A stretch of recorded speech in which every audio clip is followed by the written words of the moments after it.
फसाना है किस्मत જો બે આંખ ચમકે જોયું એ નીલગાય છે। જો આપને સ્ટ્રીટ લાઇટ હોય ને એવો અનુભવ થાય। જો અહીંથી ખેતરનો સર્વે કરવા નીકળ્યો તો આજે જ સવારે મારે એને સિંહ અને બચ્ચા સાથેનો ભેટો થઈ ગયેલો। ખર્ચા ને એવું બધું કાઢશું, બાકી લાંબુ આમાં કાંઈ કોણને દેખાતું નથી કે વધારો વધશે। નમસ્કાર, હું છું જર્નાલિસ્ટ નિલેશ પ્રજાપતિ। આજે આપણે છીએ રાજુલા પંથકમાં। અત્યારે રાત્રિના 10 વાગ્યા છે।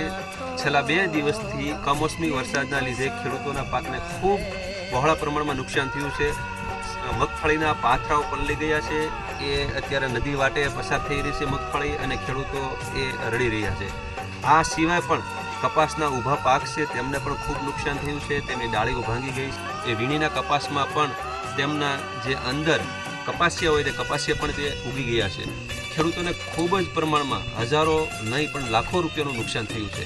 બે આંખ ચમકે જોયું એ નીલગાય છે। જો આપને સ્ટ્રીટ લાઇટ હોય ને એવો અનુભવ થાય। જો અહીંથી આ રીતે ફોકસ વાળી તમે બેટરી કરો ને, ટોર્ચ કરો ને સામી, એટલે કોઈ પણ જનાવર હોય ને ખેતરમાં, એટલે એની સીધી આંખ આમાં બેટરીમાં કેચઅપ થઈ જાય। એટલે ખેડૂત ત્યાં જાય અને એ જે કાંઈ હોય નીલગાય હોય તો એમને અવાજ કરીને દૂર કરે।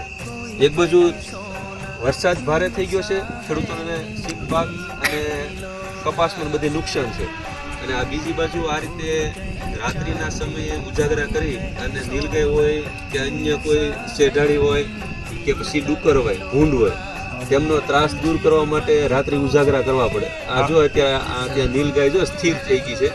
હવે ખેડૂતને ત્યાં જવાનું સ્થળ ઉપર અને નીલગાયને દૂર કરવાની। હવે અહીંથી દૂર કરશે એટલે બીજા ખેતરમાં જશે, બીજા ખેતરમાં પણ આ રીતે ખેડૂત ઉજાગરા કરતા જશે, એટલે ત્યાંથી એને દૂર કરશે। અને પાછું જનાવરનું ધ્યાન રાખીને આમ જોઈએ તો રાત્રે સિંહ હાટા મારતા જશે, ગામમાં પણ આવી જશે, ઘૂસી જાય છે।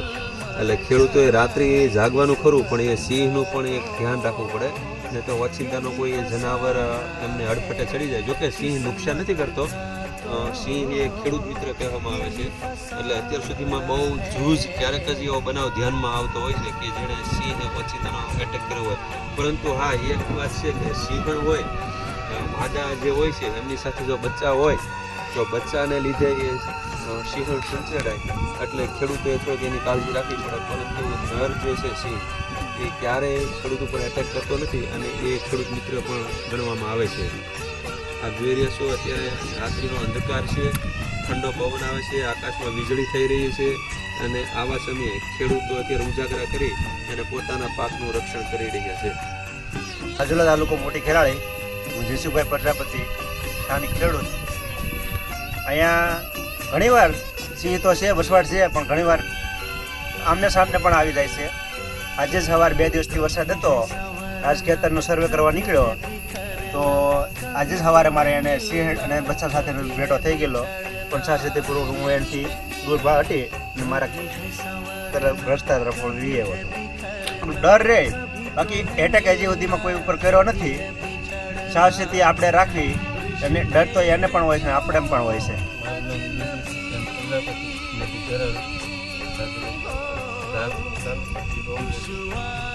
કમોસમી વરસાદના હિસાબે આમ ઘણી ખરેખર તો 50% ઉપરનું નુકસાન ગણાય, આમ ઘણી તો 70% નુકસાન ગણાય। હવે આમાં આપણે મહેનત કરશું, હવે ખર્ચા ને એવું બધું કાઢશું, બાકી લાંબુ આમાં કાંઈ કોણને દેખાતું નથી કે વધારો વધશે। ખેડૂતોને સહાય માટે તો ફાયદારૂપ બને તો ખેડૂતો જળવાય રહે, નકર બધા સિટી તરફ તો છે જ, વધારે સિટી તરફ પડશે। આવું છે બધું ગામડામાં। ખેડૂતોને અત્યારે પડ્યા ઉપર પાટું થયું છે, અને અત્યારે આપણે રાત્રિના 10 વાગ્યા છે। ખેડૂતો કઈ પરિસ્થિતિમાં છે એ નિહાળવા માટે જ આપણે આજે ખેતરની મુલાકાત લીધી છે। અત્યારે રાત્રિના 10 વાગ્યે ખેડૂતો નીલગાય, સિંહ જેવા રાણી પશુઓથી અને પોતાના પાકનું રક્ષણ કરવા માટે રાત્રિ ઉજાગરા કરી રહ્યા છે। कोई कहे चांदी कोई कहे सोना इंसान है मिट्टी का खिलौना जीवन तो है एक सफर